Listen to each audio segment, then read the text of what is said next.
O mapa do conflito. O que você vê em laranja é o território oficialmente designado para ser Israel. O que você vê em azul é a Cisjordânia, que na sua Bíblia equivale a Samaria. O que você vê num vermelho mais acima, no mapa, de onde procede o traço que diz Colinas do Golã, era a região da Síria até a guerra do Yom Kippur, em 1973, 74, e depois foi dominado por Israel, porque era de lá que a Síria bombardeava a Galileia direto, às vezes todo dia, até que Israel tomou e recentemente anexou. E aonde você vê esse amarelo com o dedo do repórter, que é o Carlos Delanoy, é a faixa de Gaza, com saída para o mar, e o resto ela é cercada por Israel e pelo Egito, que está aqui na ponta sul. É aí dentro desse cluster que o Hamas dominou, tomou conta. São 40 mil homens dominando uma população de aproximadamente 1 milhão de pessoas, considerando as aldeias à volta, que também fazem parte do que se chama de território de Gaza. Essa é a situação mais imediata e mais objetiva. Lá em cima, no Líbano, você tem, provavelmente hoje em dia, a maior de todas as ameaças a Israel, caso o grupo terrorista Hezbollah, que por alguns é considerado um partido político lá no Líbano, mas os libaneses não gostam, na sua maioria esmagadora, de terem o Hezbollah dentro das suas fronteiras, porque além de que eles são poderosos e eles têm um contato direto com outras fronteiras, portanto são alimentados por armas, especialmente do Irã e eventualmente também da União Soviética antiga, da Rússia de hoje, da Federação Russa. Então eles têm como grande inimigo perigoso uma entrada nessa hora do Hezbollah atacando pelo norte. Esse problema todo é o ataque do Hamas pelo sul, pelo litoral sul, e atingindo algumas cidades de Israel do sul, como, por exemplo, a cidade de Beerseba, que está ali, é um grande centro de tecnologia, onde muitas startups estão fundamentadas e criando os seus novos produtos de tecnologia. De ontem para hoje vocês estão acompanhando o resultado. Já são mais de 700 israelenses mortos e aproximadamente 320 palestinos. E a guerra só está começando. Ela deve ter nos próximos 4, 5 dias, muito provavelmente, isso não é profecia, eu não fico usando profecias, olho para cenários de natureza sociopolítica, econômica e diplomática. E é só isso que eu examino. Eu não estou aqui para ficar tentando fazer profecias. E nem torço por profecias. Não torço por profecias. Eu torço pela paz. Eu peço paz. Eu peço misericórdia para os dois lados. Tem gente dos dois lados. Vocês são torcedores.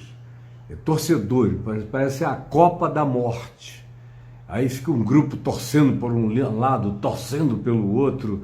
Tudo isso é coisa de quem não tem Deus na alma, não tem Deus na mente, não tem evangelho no coração, nenhum. Ficam torcendo pelas profecias. Oba! Quem será Gog e Magog? Quem é Ross? Quem é Cush? Quem é isso? Quem é aquilo? Meu Deus!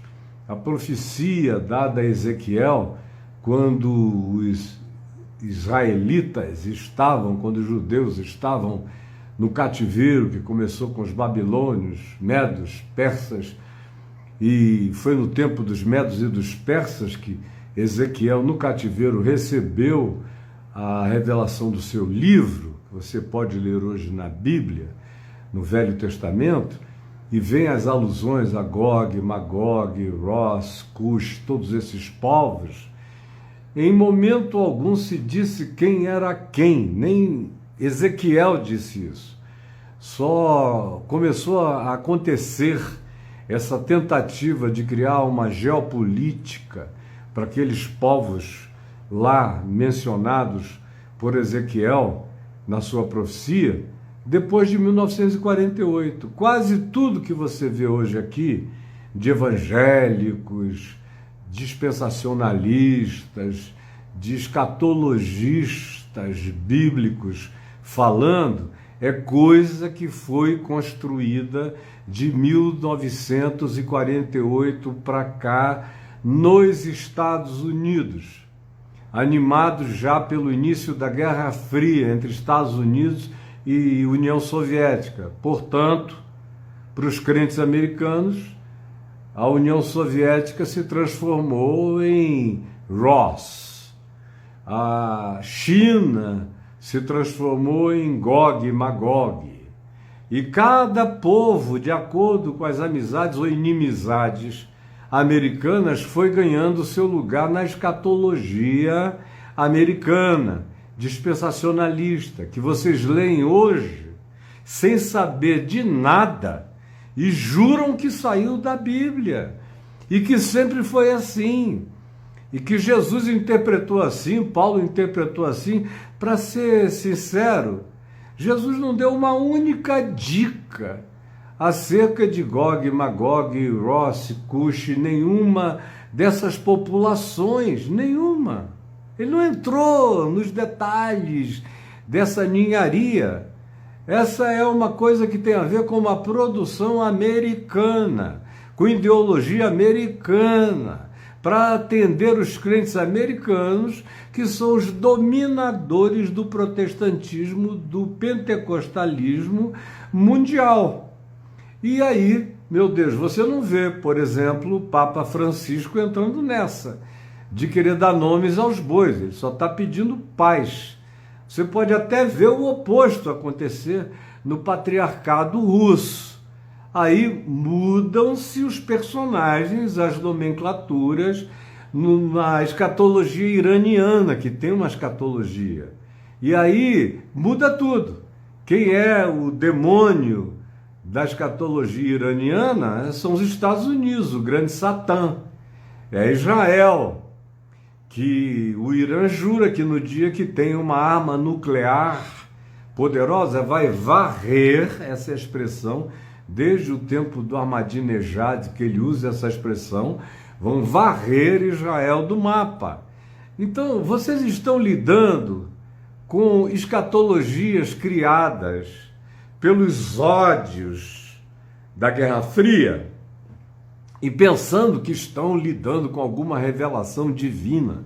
Como ainda agora eu vi um coach, que também dá às vezes, de curandeiro, de profeta, de pastor e de tudo, um jovem coach, rico, milionário, que está aí, não entende nada de coisa nenhuma, não sabe nada, não tem a cultura mínima nem para abrir a boca a respeito disso, mas torcendo, meu Deus, que bom, está se cumprindo, olha, agora só falta haver uma recrudescência horrorosa dessa guerra, para que Israel tome uma atitude e esmague todos os palestinos, haja uma reação, derrube o Domo da Rocha lá em Jerusalém e a mesquita de El-Aqsa, que é um dos lugares mais santos para os islâmicos do mundo inteiro, e construa o terceiro templo de Israel para Jesus poder voltar. Para Jesus poder voltar. É um idiota, sem alma, sem coração, sem compaixão, sem misericórdia.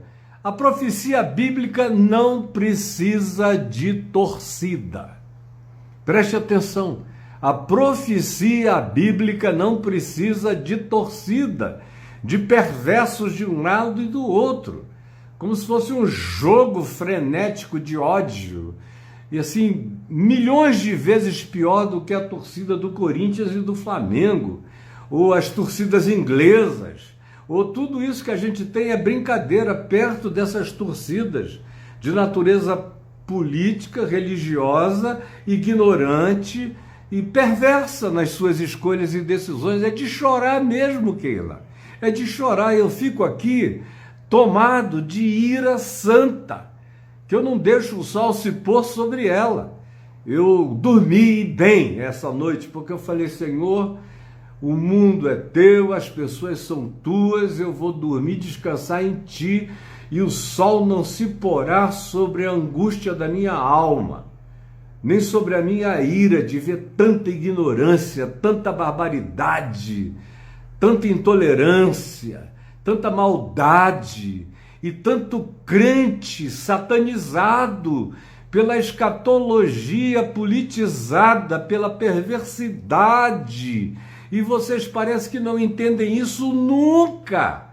Pelo amor de Deus, nós estamos do lado da paz. Nós somos, se queremos ser de Jesus, dos pacificadores, que são chamados de filhos de Deus. É só isso que eu sou, é só isso que eu quero ser. Eu não tenho lado, o meu lado é justiça, é paz, é verdade e bondade.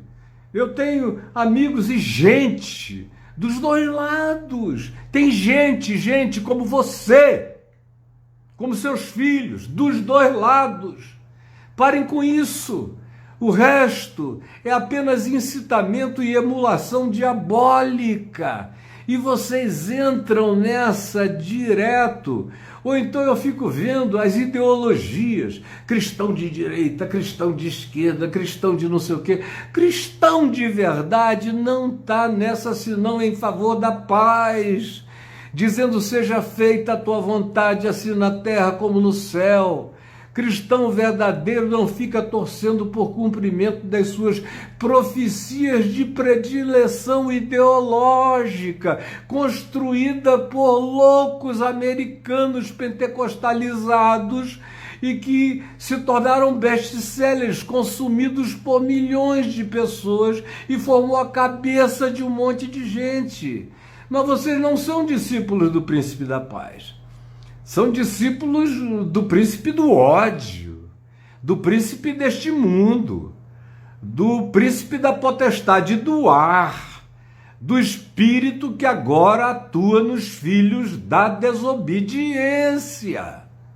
Pelo amor de Deus, eu só quero, o meu único lado nessa história é cessação de guerras e de ódios, é normalização. E é óbvio que eu tenho a maior simpatia desse mundo pela causa palestina, do povo palestino. O Hamas não representa o povo palestino. Assim como o próprio Fatah, lá na Cisjordânia, com Mahmoud Abbas, que é o presidente, não consegue representar o povo palestino. Era para ele ser, quando foi criada a autoridade palestina, para ele ser o porta-voz de todos os palestinos, incluindo os que vivem em Gaza. Mas ele não teve condição de dirigir Gaza. Foi por isso que o Hamas tomou conta do poder, porque o Mahmoud Abbas não tem essa pegada em Gaza, não tem nem na Cisjordânia, não tem nem na cidade dele, em Nablus, que eu conheço muito, muito, muito bem. Então, por favor, Eu peço a você, em nome de Jesus, por favor, não fique com esses acirramentos. Não fique torcendo pela profecia do fim do mundo. Não entre nessa. Isso é completamente diabólico. A profecia foi dada, quando foi dada, para gerar esperança nos que estavam oprimidos, como lá no caso no cativeiro, em Babilônia, e depois na sequência política do cativeiro da dominação persa, de onde eles saíram sob o édito de Ciro o Grande, receberam ordem ou permissão para voltar e tentar reconstruir a cidade de Jerusalém há 2.500 anos atrás, e vocês ficam querendo fazer reavivamento disso, torcendo pelo cumprimento e querendo que os fanáticos, que graças a Deus são minoria em Israel, tenham poder suficiente para influenciar o governo de tal maneira que o governo de Israel trilhe, porque tem poder bélico, tem poder nuclear. O que Israel fica fazendo é medir em conta-gotas a sua resposta, porque se eles pusessem para quebrar de verdade, é um dos exércitos mais bem montados e armados do planeta. Talvez seja o terceiro ou o quarto mais bem preparado para passar o Caterpillar. E em termos nucleares, meu Deus, seria uma calamidade. Mas tem crente, e o cara se diz crente, como esse coach aí, que a gente não sabe o que ele é, se ele é coach, se ele é charlatão, se ele é curador, se ele é pregador, se ele é profeta, sei lá o quê. Mas vocês vão atrás aos milhares, atrás do engano, porque ele diz o que vocês querem ouvir, ele tira a média ponderada da maioria da idiotice evangélica, e é a essa maioria de idiotas que ele fala para atender, porque quanto mais gente ele tenha, mais milionário ele fica, e vocês mais alimentam essa loucura, e alimentam na terra inteira, como nos Estados Unidos, a torcida é a mesma.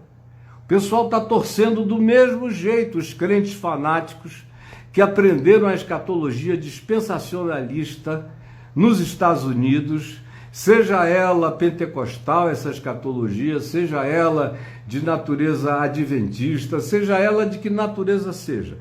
Todas as escatologias de fim do mundo, criadas e elaboradas nos Estados Unidos, praticamente 99% delas, são iguais, praticamente iguais, com diferenciações mínimas.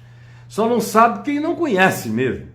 Quem conhece fica aturdido de ver vocês tomando lado. Eu não vou dizer o nome do coach, de ninguém, chega de nomes, só cria mais ódio e vingança. Mencionou, deu nome, aí vem guerra. Eu só quero combater o bom combate.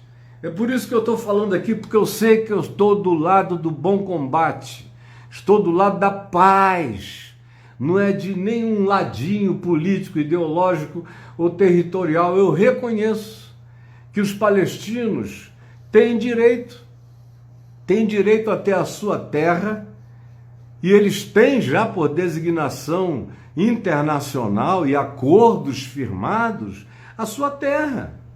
Desde o acordo de Oslo, que isso está bem definido. E eu torço, eu também gostaria de ver uma Jerusalém. Na realidade, a minha utopia é que Jerusalém não fosse capital política de ninguém.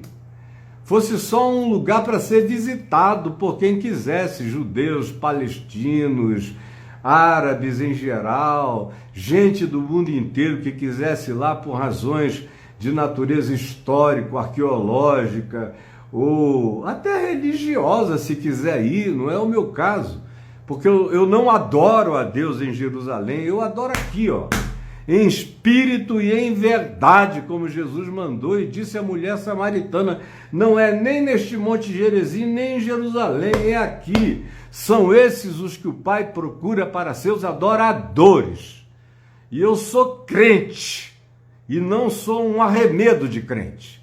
Então gostaria que Jerusalém deixasse de ser a capital de Israel e passasse a poder ser a capital de ambos os povos. Ou se houvesse um mínimo de não fanatismo político-religioso, seria a capital dos dois povos, sem que fosse uma centralização política. Isso tudo seria possível se a nossa história não fosse distópica. Não fosse uma história que parece que cava o buraco do apocalipse todo dia. E vocês ficam esfregando as mãozinhas idiotadas para querer ver o pau cantar. É só porque está longe de vocês. Se fosse no quintal da tua casa, você ia ter outra interpretação de guerra, de violência e de tudo mais, mas é distante. Aí vocês ficam fazendo isso. Tem gente sangrando. Seus burros, tem gente morrendo, e você fica aí esfregando a mãozinha. Ai, eu quero que o terceiro templo seja construído. Terceiro templo para ser construído, lá na antiga esplanada do templo em Jerusalém, depois no lugar onde foi erigido o templo de Salomão, depois o grande templo de Herodes nos dias de Jesus, que foi derrubado no ano 70 da nossa era pelo general Tito, dos romanos. No dia que esse terceiro templo for erguido lá, é porque aquele monumento chamado Domo da Rocha, que foi construído no início do século VII, e para cobrir a tradicional pedra do Monte Moriá, é só uma tradição, mas nessa hora são as tradições que valem mais do que a arqueologia, do que qualquer coisa, é a tradição religiosa. E a mesquita de Al-Aqsa, que é uma das mais antigas do mundo e uma das mais importantes para o mundo islâmico, que está ali colada nela. Eu vou a Israel desde os anos 70. Num tempo em que você subia direto, passava direto de um lado para o outro. Você podia estar no tanque de Betesda, em Jerusalém, uma área completamente judaica e cristã, e atravessar a pé para o Domo da Rocha e para a mesquita de Al-Aqsa, sem vistoria, sem soldado de nenhum país, sem nada. Era um tempo diferente. Eu ia para a rodoviária de Jerusalém e pegava ônibus palestino de linha para Hebron, ônibus palestino de linha para a região de Gaza. Eu visitei Gaza inúmeras vezes dos anos 70, entrava e saía.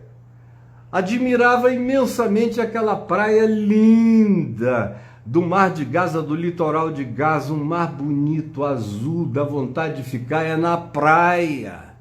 Antes de acontecer o que aconteceu do final da guerra do Yom Kippur para cá, com todos os elementos de aceleração, de emulação provocada por terroristas, grupos terroristas, e também em razão dos conflitos, da falta de unanimidade dentro de Israel. A grande maioria da população naquele tempo era completamente pela paz.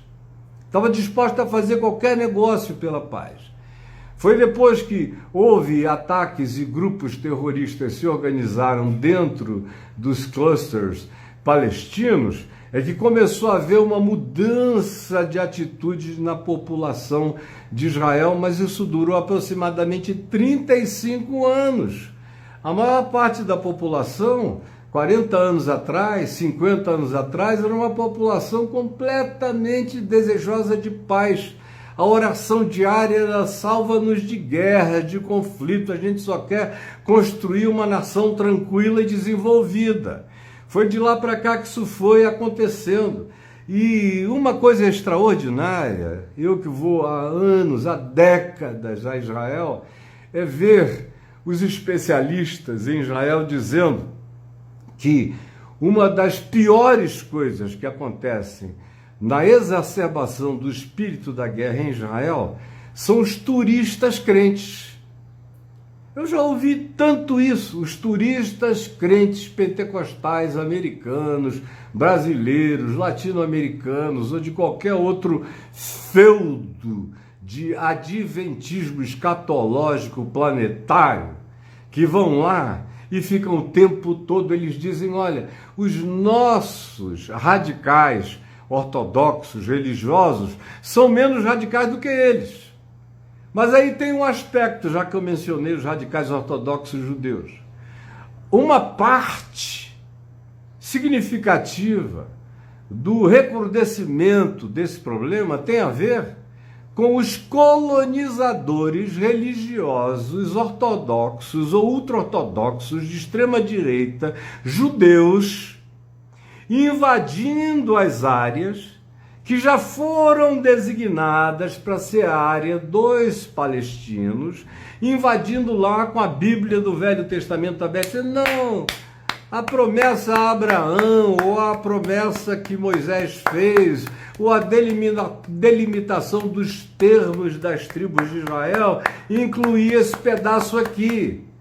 Mas depois disso, já se passaram 2.500 anos no mínimo, desde que Israel saiu para o segundo cativeiro, desde que os samaritanos, que eram Israel, os 10 reinos das tribos, 10 tribos de Israel, antes do exílio, eram todas baseadas em Samaria, como a gente lê no Velho Testamento. E as tribos de Judá e Benjamim tinham sua capital em Jerusalém. Os dois grupos, o reino dividido, depois de Salomão, o lado do reino norte, com capital na Samaria, foi para um exílio, e o reino com capital em Jerusalém foi para outro exílio, e voltaram de lá com ódio, um grupo do outro, um ódio que permanece até ao dia de hoje. Judeus e samaritanos continuam se odiando, e só que os samaritanos, conquanto seja um povo à parte, convivem com os palestinos da Cisjordânia, na sua geografia original samaritana. E os palestinos, que já estavam ali há muitos anos, Israel saiu oficialmente da região no ano 70. O que ficaram foram os que reagiram à tomada romana. Sempre houve judeus morando em Israel, mas não era nada oficial.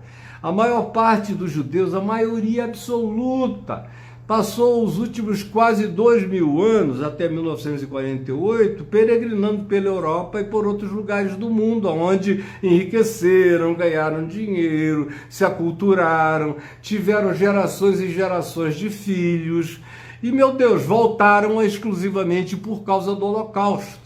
Se não tivesse havido nem Hitler, nem Holocausto, provavelmente tivesse tudo como dantes no quartel de Adantes, ali naquela região da Palestina. Mas foi o Holocausto que, por uma questão de sobrevivência, fez com que eles deixassem o que antes era o seu conforto durante alguns séculos na Europa e voltassem, como eu expliquei ontem, porque ninguém também queria lhes dar abrigo, nem na Europa, nem nos Estados Unidos. Tem uma grande hipocrisia universal nessa história inteira, para quem conhece um mínimo de história. Então, o que a gente tem hoje em dia é algo que não será resolvido por nenhum tipo de guerra. Só um milagre pode resolver isso. E o milagre não é o desse coachzinho ignorante, que só pensa em dinheiro, em grana, em ficar rico. Chegou a dizer outro dia que Jesus disse que o grande inimigo da alma do homem era Mamon, que não era possível servir a dois senhores, não era possível servir a Deus e as riquezas. Jesus só teria falado isso porque era solteiro. O cara teve a coragem de dizer isso. Não tinha mulher e filhos para criar, senão Jesus ia ter sido o homem mais rico do mundo. Quando a Escritura diz que, sendo ele rico, se fez pobre por amor a nós. Mas esse cara é seguido por milhões. E gente que carrega o espírito dele é alimentada com essa mesma ilusão, mentira e engano, pró-ódio, pró-guerra, pró-encontro e choque de milícias. Quando, na realidade, as armas da minha milícia, e deveriam ser da sua milícia, não são carnais. Devem ser poderosas em Deus para destruir fortalezas e anular sofismas, mentiras, enganos E os piores de todos são os enganos feitos em nome da Bíblia, em nome de Jesus, em nome de profecias. E vocês ficam esfregando as mãozinhas querendo o quê? O fim do mundo? Ah, tomara que o mundo acabe, que pegue fogo, desde que seja bem longe da tua casa, não é, seu hipócrita? Que queime tudo para lá, que Jesus volte. Pois olha, quando esse dia chegar, a tua casa vai ser atingida, a minha casa vai ser atingida, o mundo inteiro será atingido. E vocês não sabem o que fazem, e eu digo, Pai, perdoa-lhes, porque eles não sabem o que fazem, o que dizem, nem o que pedem. É absurdo.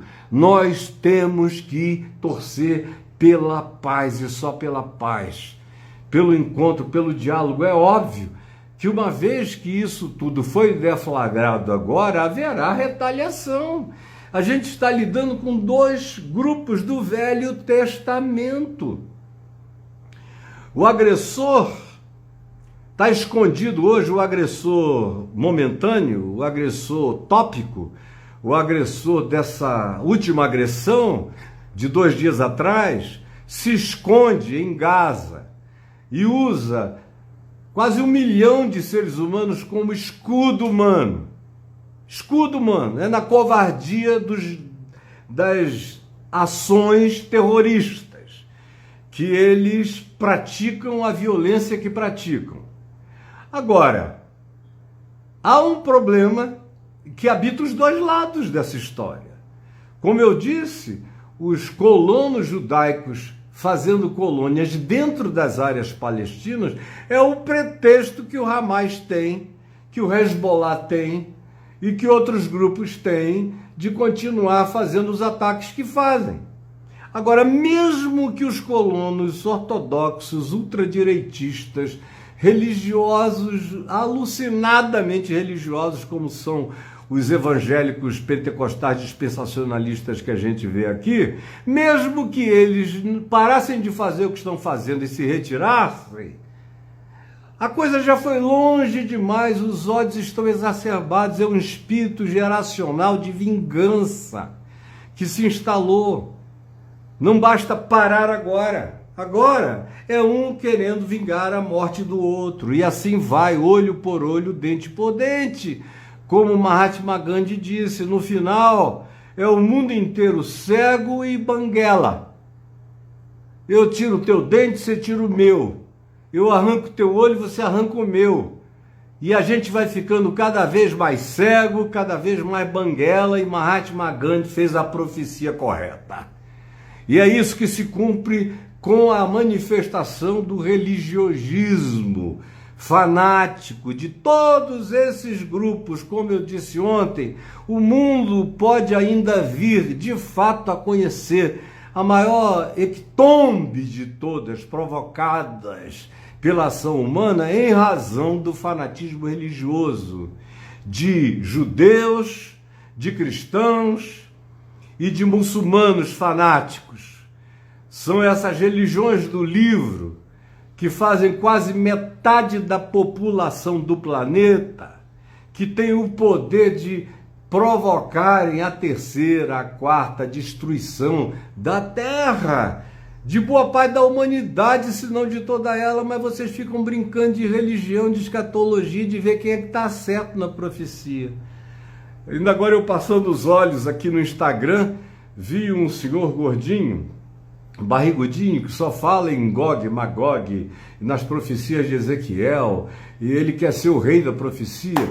Assim, está se cumprindo, olha só como está se cumprindo. Pelo amor de Deus, um cara velho, deve ter filhos e netos, não se enxerga, não se enxergou até o dia de hoje. Vocês não entenderam nada. Parece que cada nova geração só nasce com a memória imediata do que aconteceu agora. Não tem ninguém com memória histórica, ninguém com um fio para sair dessa gruta do monstro Minotauro em Creta, na creta da loucura humana. Não tem um fio da meada, e o fio da meada existe, é a história. O fio da meada existe, é o bom senso. O fio da meada existe, é o amor, é autopreservação, é vontade de que haja paz. O fio da meada está aí, mas vocês não querem. Vocês querem os monstros, as guerras, os ódios, as piores notícias. Vocês querem trazer Jesus como se Jesus se obrigasse a voltar por catástrofes em Israel.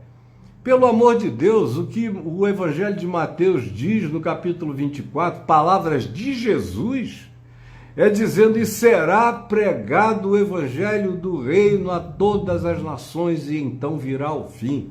Agora, o Evangelho do Reino não é conhecido nem aqui no Brasil. O Evangelho do Reino não é conhecido nos Estados Unidos. Os Estados Unidos mandam missionários para pregarem o Evangelho americano, da ideologia americana, das teologias americanas, mas não é o Evangelho do Reino de Deus. Não é o Evangelho de Cristo Jesus. Não é o Evangelho anunciado pelos apóstolos, não é o Evangelho dito e falado por quem tem bom senso, sabedoria e paz, e carrega o Espírito de Cristo no interior. Não é. É o Evangelho do ódio, do supremacismo, da guerra, da dominação. Então isso só provoca mais guerra. Eu vejo de vez em quando alguém dizer aqui: paz para os palestinos, paz para os palestinos, paz para os judeus e paz para o teu coração, porque se você tem um lado nessa guerra, é porque o teu coração está em guerra. E pobre de você que vive em guerra, pobre de todos esses que vivem em guerra. A gente está no outro time. Deveríamos estar, como Jesus disse: o meu reino não é palestino nem é israelense, o meu reino não é deste mundo. Ou vocês não sabiam que se eu quisesse eu chamaria legiões de anjos para acabar isso tudo? Mas a palavra de Jesus não é compreendida nunca. Eu vou ver aqui só porque que eu fiquei de repente tão encoberto. Tá tudo bem. Agora eu voltei a ficar nítido. E eu vou encerrar porque eu já falei demais. Eu tinha que falar. Eu estou muito triste.